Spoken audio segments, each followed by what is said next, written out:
estou aqui hoje com o Marcos Massal Futai. Ele é atualmente secretário do Comitê Brasileiro de Mecânica das Rochas, da ABMS, já foi também presidente do Núcleo São Paulo da entidade e é professor da USP. Massal, obrigada pela sua presença. Obrigado pelo convite, Renata. Bom dia ou boa tarde a todos os nossos associados e ouvintes dessa entrevista. Bom, o objetivo hoje é conversar com o Massal sobre as chuvas que atingiram e vem atingindo o estado de São Paulo. É uma continuação do nosso trabalho de conversar com os especialistas da ABMS sobre as chuvas pelo Brasil. Então, Massal, para a gente começar, você pode dar um panorama geral da situação das chuvas em São Paulo, principalmente dos danos que elas trouxeram para o estado? Todos os anos nós temos um período chuvoso, principalmente no verão, grande parte do Brasil, onde é afetado por problemas de escorregamentos que segue mais ou menos a costa brasileira, uma parte também do sudeste, centro-oeste, mas que é recorrente. Todos os anos nós temos chuvas e nós temos as áreas potencialmente de risco. Então, as áreas sempre vão ser de risco se elas não forem tratadas. Mesmo não chovendo, elas são áreas de risco. Só que quando casa de ter um período de chuva muito intenso, essas áreas de risco vão sofrer os escorregamentos. Então, é importante que nós primeiro conheçamos quais são essas áreas. Essas áreas são mapeadas, isso fica a cargo dos municípios, então eles têm que ter um mapeamento de risco e conhecer quais são essas áreas. A partir disso, o governo municipal, estadual, federal, ele tem ferramentas para poder investir nas áreas onde os riscos são conhecidos para minimizá-los. Especificamente aqui em São Paulo, na cidade de São Paulo, tem um mapeamento muito bem conhecido, nas cidades também com maior número de riscos. Nós temos muitas cidades em risco, né? Nós temos quase 8 mil pessoas morando no Brasil em áreas de risco, nós temos aí talvez 800 municípios que têm áreas de riscos conhecidas. Então, nós temos duas condições. Nós temos muitas encostas, que são regiões potencialmente que podem ter escorregamentos. Associado a isso, nós temos estas regiões ocupadas, algumas vezes de forma irregular, e a terceira variável, que nós estamos num país de clima tropical, onde nós temos chuvas torrenciais e, dependendo do ano, quando essas chuvas excedem uma determinada capacidade, começam a ter escorregamentos. Esses escorregamentos, eventualmente, são pontuais, e nós temos alguns casos, mas podem acontecer eventos climáticos extremos, como aconteceu, por exemplo, em 2011, na região serrana do Rio de Janeiro, ou em 2008, em Santa Catarina, onde acontecem escorregamentos generalizados com quantidades enormes, que podem chegar a centenas, até milhares de escorregamentos, afetando uma área muito grande. Nesses episódios que você citou, Massal, de 2008 em Santa Catarina e de 2011 no Rio, em ambos os casos a ABMS teve uma atuação forte, né, em parceria com a Defesa Civil, para tentar auxiliar ali no trabalho de mitigação dos danos, né.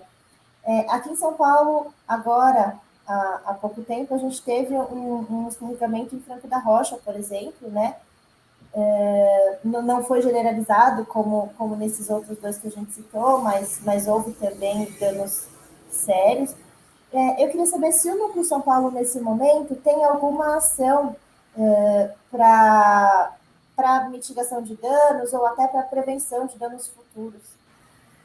O Núcleo São Paulo é um núcleo muito atuante, agora estão com uma diretoria nova que assumiu ano passado, liderado pelo engenheiro Paulo Ferretti, um núcleo jovem, com penetração maior nos meios digitais. Isso permite uma comunicação mais rápida com o associado, inclusive em momentos de risco, né, que nós podemos tanto convocar os engenheiros geotécnicos para dar apoio, como alertar a população, e isso é importantíssimo, né? Então, uma das ações que o Núcleo São Paulo está organizando é estar mais próximo aos órgãos públicos, para que eles possam se conscientizar dos problemas, para que eles possam saber como tratar os problemas.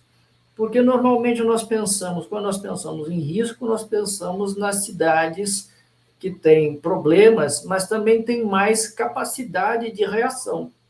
Se nós falamos, por exemplo, da cidade de São Paulo, a capital, ou Rio de Janeiro, por exemplo, são cidades que têm profissionais capacitados, que a prefeitura está estruturada, mesmo tendo problemas naturais de escorregamento, mas ela tem recursos humanos e financeiros para poder agir. Mas quando nós pensamos no Brasil, com a quantidade enorme de municípios, talvez mais de 5.000 municípios, nós nos deparamos com cidades onde talvez ela não tenha defesa civil, ou seja, uma defesa civil que não está tão preparada para conviver com o socorro imediato, que é o trabalho da defesa civil.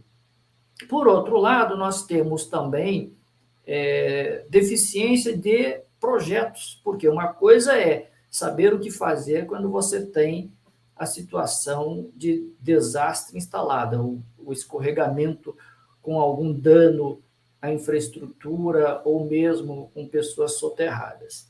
A outra coisa é mitigar isso. Isso só vai ser feito muito antes, através de obras que precisam de tempo, projeto e recurso.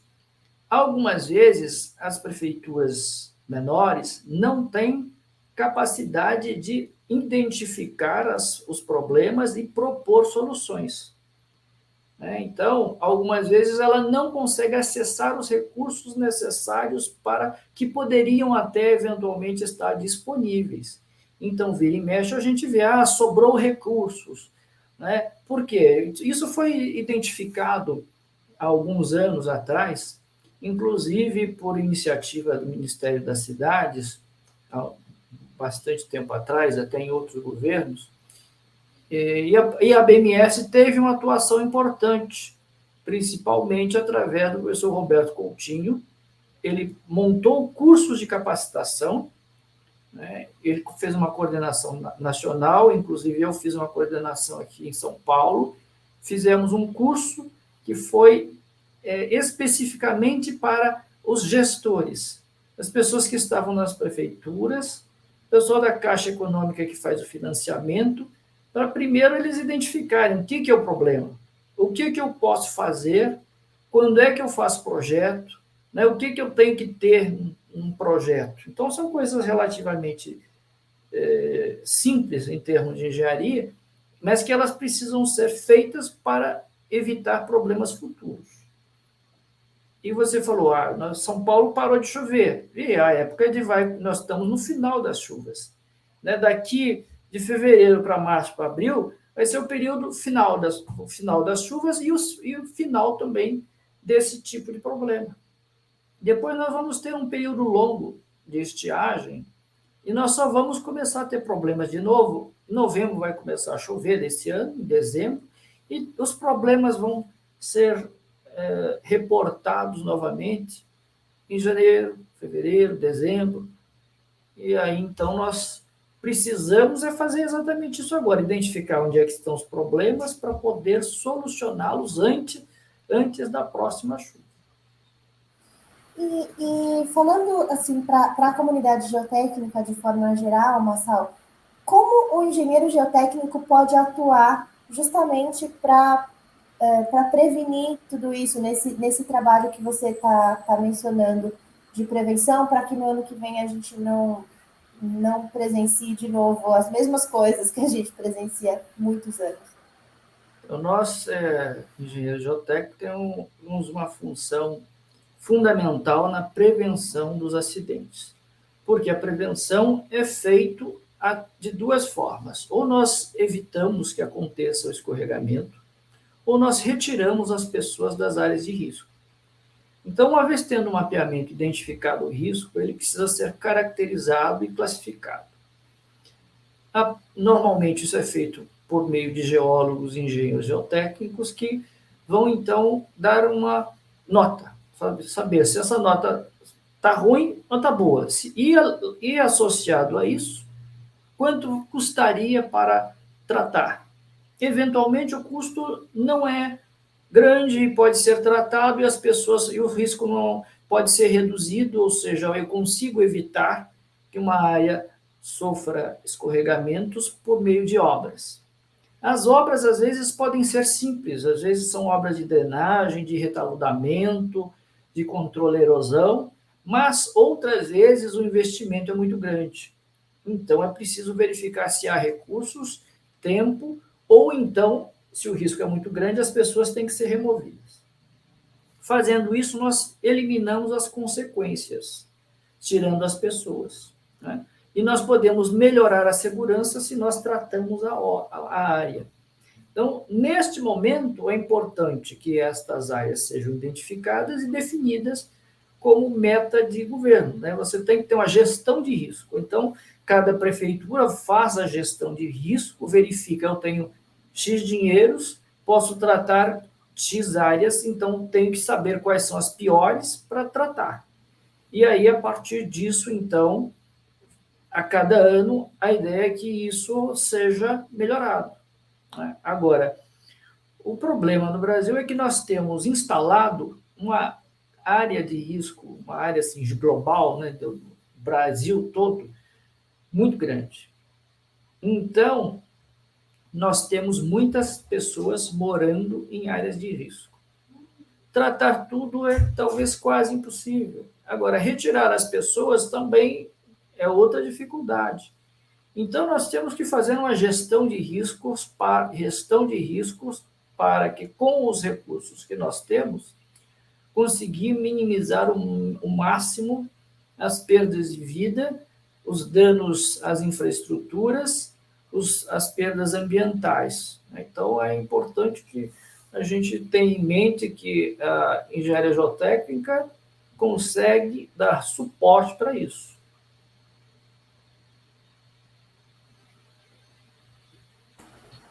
Mas precisa de uma parceria dos órgãos gestores, né, do país também. Exatamente. Nós temos a necessidade de ter uma mobilização em todos os níveis governamentais, focado no problema de tratar essas áreas de escorregamento para reduzir os riscos. Isso tem que ser uma meta de governo e em todos os níveis, né? Não pode só chegar na época de chuva, começa a ter problemas, a Defesa Civil vai e age, ela é muito competente para isso. Agora, chega lá um bombeiro, o que poderia ter que fazer? Ele não vai falar isso, porque não é a responsabilidade dele. Ele está lá para tirar as pessoas e fazer com que, naquele momento, aqueles problemas sejam minimizados, que eles consigam resgatar as vidas. O problema vai ser tratado antes. Se chegar numa situação de evento de chuva extrema, a única coisa que se pode fazer é tirar as pessoas das áreas de risco. Aí é preciso que tenha também todo o sistema de alerta. A população precisa saber, eu moro numa área de risco, ela tem que saber, não é um engenheiro geotécnico. Se ela mora numa encosta, ela tem que saber, eu tenho ou não aqui potencial risco de estar no meio de uma área que vai escorregar. Se ela tem que saber. Não porque ela é responsável por isso. Por quê? Porque os órgãos governamentais têm que dizer para ela e tem que treinar, falar assim, ó, se tiver um problema, vai soar um alarme e você tem que sair. A sua rota de fuga é sair da sua casa, percorrer tal rua e chegar em tal lugar. E as pessoas têm que estar treinadas para isso. Isto é minimizar, então, as consequências. Você, pelo menos, evitar que aquela pessoa que está numa área de risco consiga sobreviver, mesmo, por exemplo, perdendo a sua casa, mas ela consegue, com a família, sair dessa situação de desastre. Com certeza. Então era isso, Massal. Muito obrigada pela sua Eu que entrevista. agradeço, foi bom falar com você.